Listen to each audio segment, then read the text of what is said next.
Every club. Every day. The Global Sports Podcast Network. Hello and welcome to the Daily Brighton podcast. It's your boy Jamie G and I am joined by Blessings Chabamba. Bless, how are we feeling after the weekend's results? Yeah, feeling good. I think lots of positives to take out from it. So I think overall it's actually okay. Yeah, I echo what you're saying. I do feel also quite optimistic, but I wouldn't have said it as enthusiastically as you did, you know. Yeah, I'm feeling good. I'm not feeling that good. Come on, mate. Let's calm it down a bit. We did just lose to Liverpool. It was a 2-1, which we did lead for the most part. And I was saying to Bless just before we started recording, we were fourth in the Champions League places for so long in the contest, and now we're eighth. Ugh, it's a tough time. It is a tough one to take, to be honest, and it's the Premier League. It's brutal.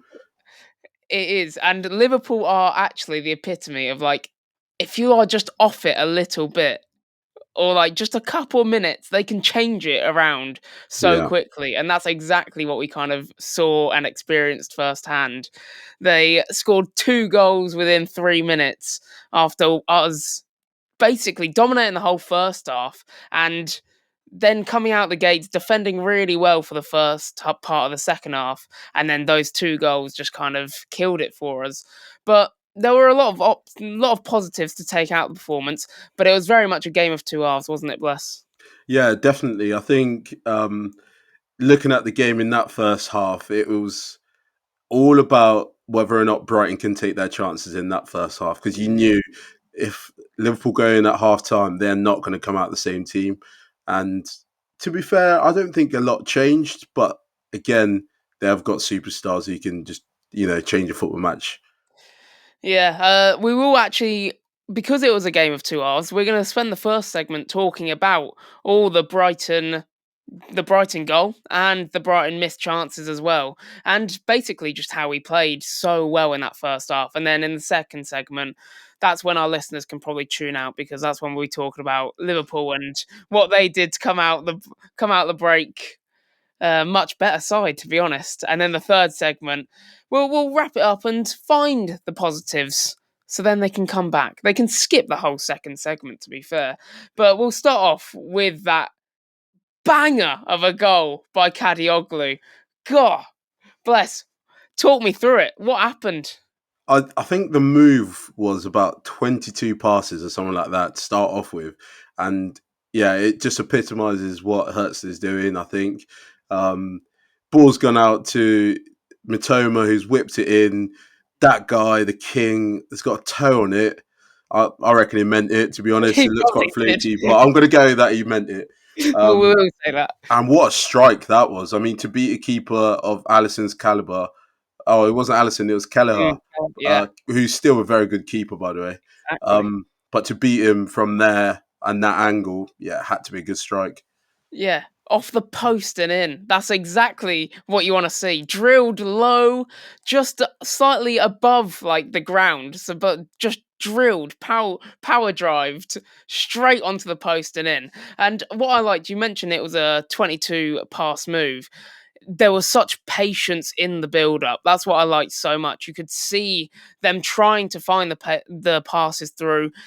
There were times as well before we finally made the move where Van Hecker and a couple Veltman, I think, were looking for passes into the midfield, like trying to bypass their press. And when that move wasn't completely on, they played it back, they reset, they recycled.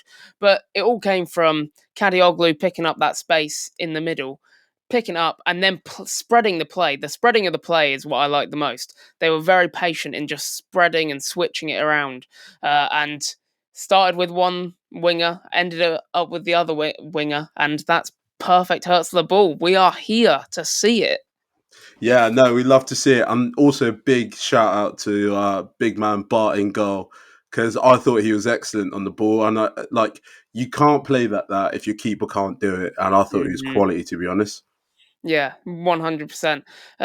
there were some missed chances, unfortunately, and the 26th minute springs to mind where Jorginho Ruta is through on goal, one on one, played played in by an absolutely peach of a ball by Ayari, who picks it up in the midfield, and it was literally just a two.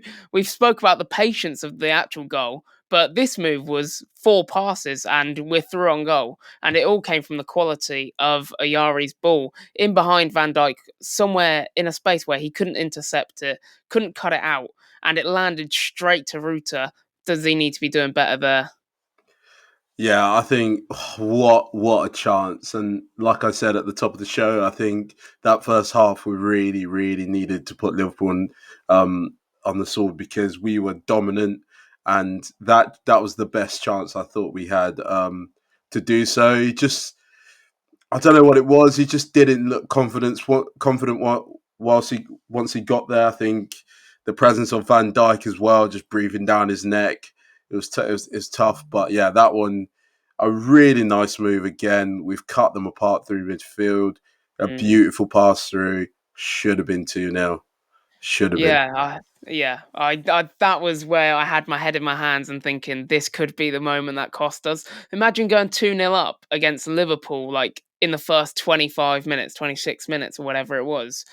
Like, then you are playing, you've got so much more freedom. The pressure's kind of, you're not on edge as much, and we probably won't see things in like happen in the second half if that does go in. And I can understand why he's missed. Obviously, he's got one of the all-timer best centre backs in the world bearing down on him. He's got a very good goalkeeper to beat as well in Kelleher, and yeah, the finish is just a bit naff. I think that's my issue with it. It's kind of he doesn't connect with it probably as well as he wants. He probably was the first person to think, damn, like I didn't connect with that how I should or how I want to.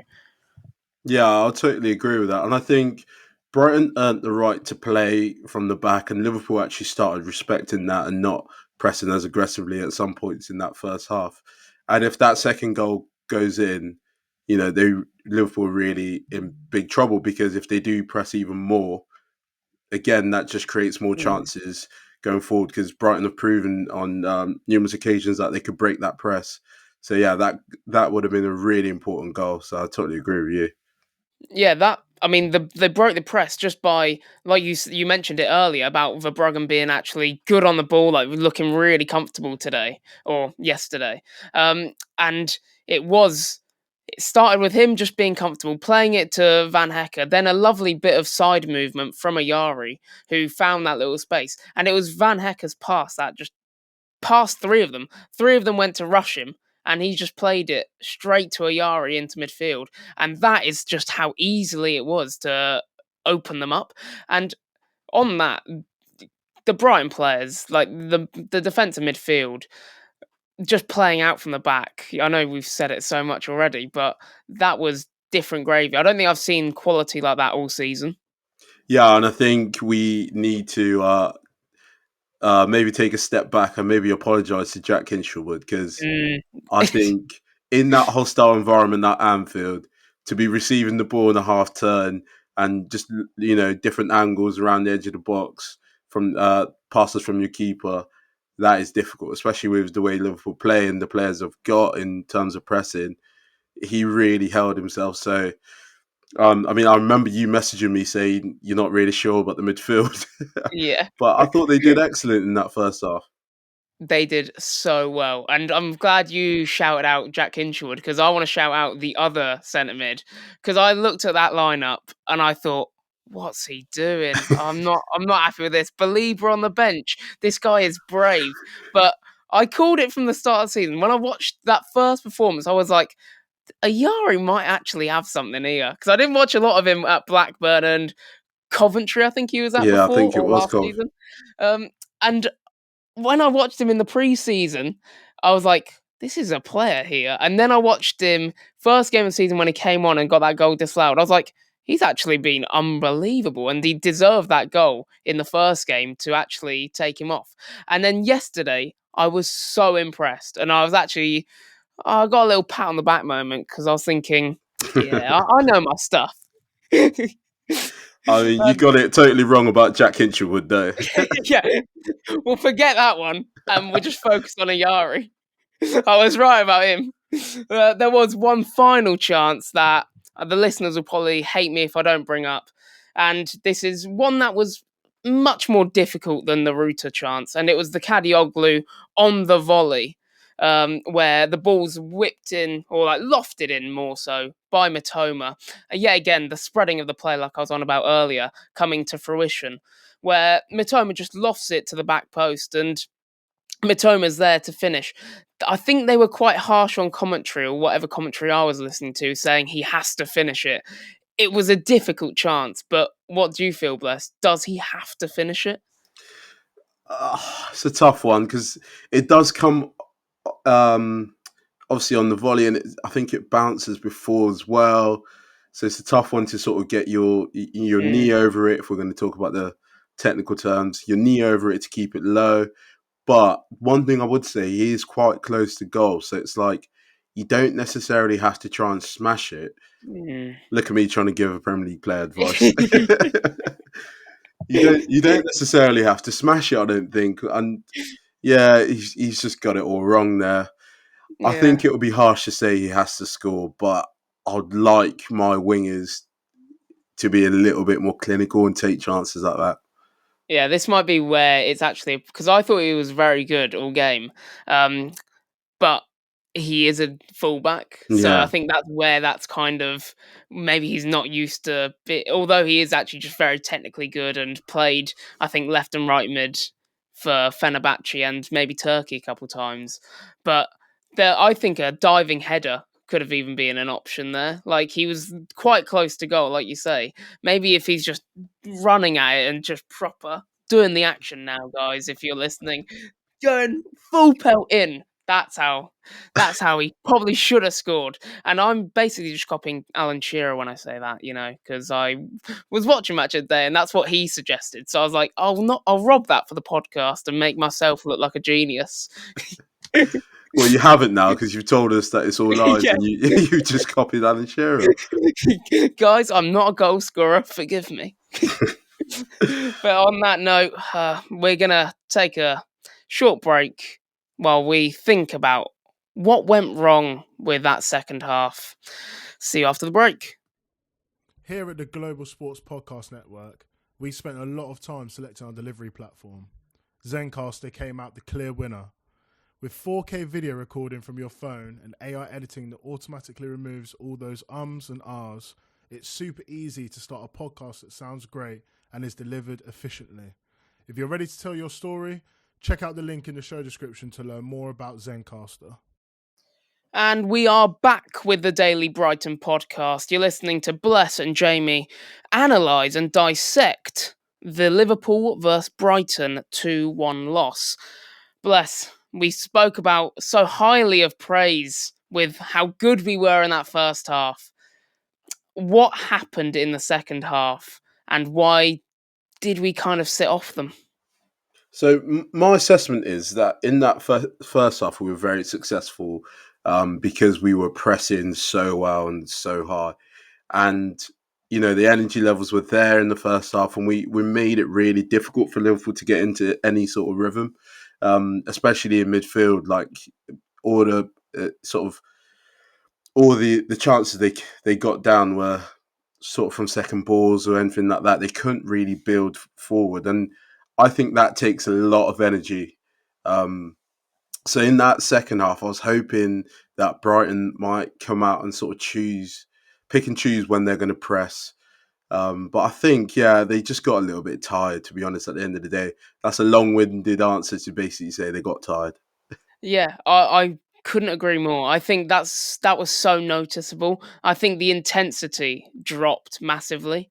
And I think this is where I'll cut them a lot of slack because, like you say, we're a very young team, and Hinchelwood and Ayari running around like doing that much pressure for the full 90 is a tall order and a big ask. They did exceptionally in the first half, and then in the second half, the sprints weren't there, the closing down weren't there. Not just from Ayari and Hinchelwood, but I guess kind of everyone. Like Cadioglu seemed to be a bit less on it. Ruta was still being the workhorse that he is and kind of put himself about, but there seemed to be like less success, perhaps, just doing it. And same with Mitoma. That's where I kind of noticed as well. I'm glad you picked up as well. Um, and it did lead to basically just so many chances from Liverpool. And their goal, I guess, we'll just go straight to their goal. Yeah. In the 69th minute, it was coming for so long. There was only so long it looked like we could actually hold them off. And it was a barrage of crosses that we experienced in the 5 minutes previously, and it was a cross that caught Verbruggen out, or I don't really know who it caught out, but it landed in the bottom corner from Cody Gakpo. Gakpo. We got there. Yeah, and I think again, it's down to the energy levels, I'd say, because if you go off what we saw in the first half, if the Liverpool players on the edge of the box or about to cross it, would get there, would stop that cross, but Cody Gakpo had like a yard or two to actually just whip it into the back post. And I know he's crossing it, but if you give a player that quality, that amount of quality, that kind of space, he's gonna deliver something good, and it's difficult to handle. We do you want to talk about the second goal as well? Should we go into that? Yeah, I mean, we might as well, yeah, because 3 minutes later they scored a second, and it was that guy, the Egyptian king Mo Salah, that punished us. Now, I know a lot of people are going to say, what a strike, what a wonder strike, but I'm looking at Estupinian here a little bit, because in that first half, I genuinely thought, I couldn't believe what I was watching. I was like, he's got him on lock. Yeah. He has got him locked down, and like he didn't really have any chances in the first half. But then, yeah, we know what. I know it's difficult, but we know what Mo Salah is going to do. We know what that left foot can do, and Estupinian's jockeying, but he's turned his back, and then yeah, next thing you know, ball's in the top corner. I couldn't have agreed more. Sure, it was a good finish. So lax and so like lazy Yeah, defending from Estepinian, and that, to our point at the top of this segment, where we say they lost energy, it was a 72nd minute, and he looked shattered. Like, that tracking back is just not what we were seeing in the first half. The first half, he was on every single touch Mo Salah did. He wasn't even letting him like separate from him to get the ball. The outlet passes just weren't there to Mo Salah because Estepinian was there every time. But this, he gave him 5 yards, and then when he's running towards him, he's jockeying. He's not going to run down the line. And then he turns his back like he's some John down the road that's playing in Sunday League, and he's not going to actually put it top bins. And then he puts it top bins, as expected. Mo Salah's left foot can just hurt you like that. And, the Estepinian, he had such a good game up until that moment. yeah. Or up until, like, the 60th minute. That's when Mo Salah started doing things, I guess. Yeah, and I'd agree with you. I think one bit, I think Mo Salah sometimes does run down the line, and that's okay because he's going on to his weaker right foot, and he still might score, but it's a lot more. It's a lot more work. But letting him cut on his left and just have a free shot from the edge of the box is criminal, and it's so difficult to sit here because, yeah, like you said, Estepinian had such a good game. He was bombing forwards. He was so aggressive in his pressing as well. And then, just that one moment is absolutely tarnished his game today. But I mean, one thing we can say again, we got to look at the quality. It is Mo Salah. Like, let's be honest, he's a top player. Yeah, 100%. I would also like to shout out that goal, the Mo Salah goal, came from our counter attack as well, where Ruta kind of sliced a shot. It was kind of a half chance, to say the least, but I think that's when the reason I brought that up is because it came from them countering us this time, and I think that is actually where Liverpool are the most threatening, and they have been for a while. Like Curtis Jones brought out the pitch. I think he played a 1-2 to McAllister. No, not McAllister. Someone, maybe Endo when he came on, and then he brought out the pitch, and basically within 3 passes, a drive, and Mo Salah was in. That's kind of where I thought the game was going to go to begin with, to be fair. Like their quick moves that we saw on Wednesday night, because that's basically how they scored 2 of the 3 goals that we conceded on Wednesday. Just from them just being quick and on like 2 touches, and then they're already running at us. And yeah, that's how you get punished by Liverpool, really. That was a lesson for me. I think just building on that as well, for the last time, I hope. I think we've showed that the team's a little bit naive, because if you're playing at Anfield, I think every football fan knows once they get that first one, they're going to be going for it as soon as possible to get that second one. Like, slow the game down, kill the game a little bit, quieten that crowd. I know everyone talks about how amazing they are, but they can be quiet. They're quiet anyway. Quiet that crowd down, slow the game down. You know, Verbruggen, you're injured, just go down for a bit, like the dark arts, just to kill it for like a couple of minutes. Because if you go and attack again, they get their tails up and they'll be at you. And we got punished. Especially an erratic attack. It was like the shot was, he could have taken, and he had so much space and did not need to have the shot on the half volley, which he completely sliced. Like that's a good point in terms of just slow it down and then look for a better opportunity than like a half volley on the swivel, trying to do some magic with it. But one thing I wanted to ask you is, coming out of the break, we mentioned about the intensity not being there, but do you also feel it was Hertzler's kind of strategy and game plan to potentially hold the lead like we did against Liverpool? Because there did seem like a conscious effort of us not to press as high as we were in the first half. Did you kind of feel like we were told to sit back and try and just hold a lead? I think it's probably 2 things. I think the first thing is, perhaps he has said that, but then again, all the good things were coming out. All the good things we did in the first half were coming from pressing. Yeah. So perhaps he has said that, but then I'll be surprised. And then another thing, I reckon, I remember speaking to you the other day as well. I think Slot makes some good adjustments at half time. I think, they must have changed something in the midfield and adding an extra player in the midfield, dropping in a bit deeper in Szoboszlai, because every time Brighton were pressing, they were pushing them to play out wide, and Liverpool couldn't get enough players in the middle because everyone was trying to move up wide. So that might have been a factor. But yeah, I think it's, to answer your question, it's a bit of everything. Both, yeah. And on that note, we are going to be talking about some positives that we can take from the performance after this short break.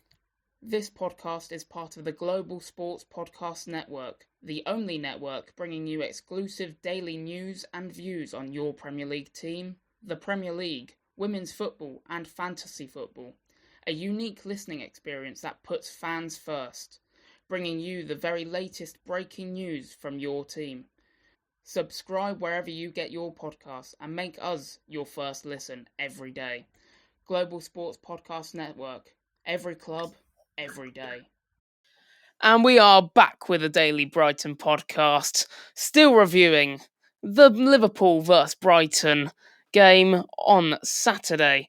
And the positives, I would like to start this one off, and I would like to say the positives I saw from this performance, and I was so happy we saw, and I think we've mentioned it a couple of times already, but it is the defensive actions that we had, and the pressing ability was off the charts in that first half. I'm going to mainly allude to the first half because I thought the first half might have actually been one of our better, this could be actually crazy thing to say, was definitely, maybe, I'm actually going to double down. It was our best half of football we've had all season.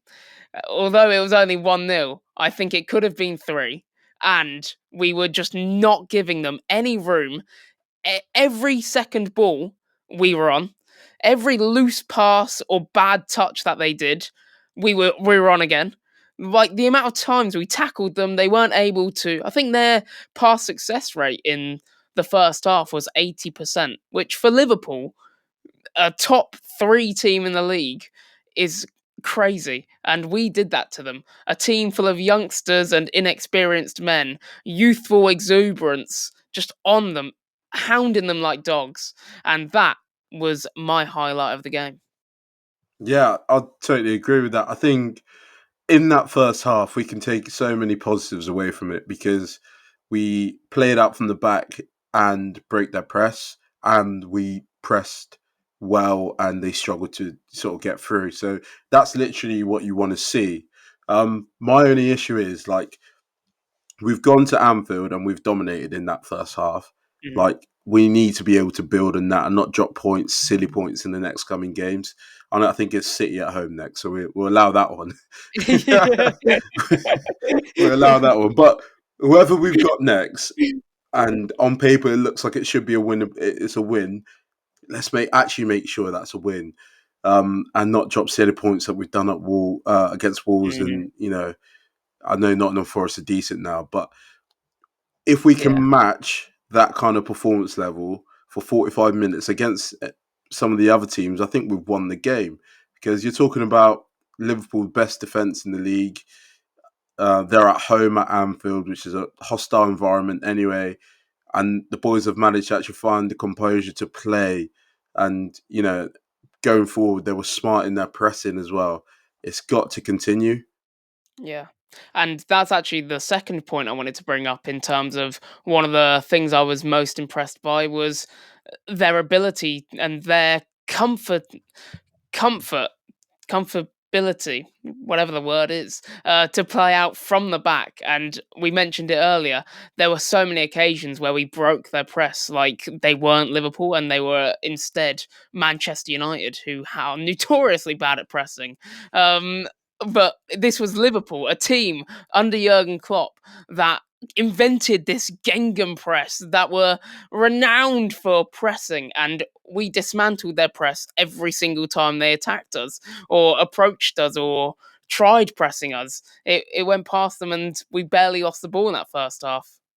Yeah, and it I couldn't believe it to be honest when I was watching it, how like even some of the boys who were just a bit dodgy on the ball, even they looked alright.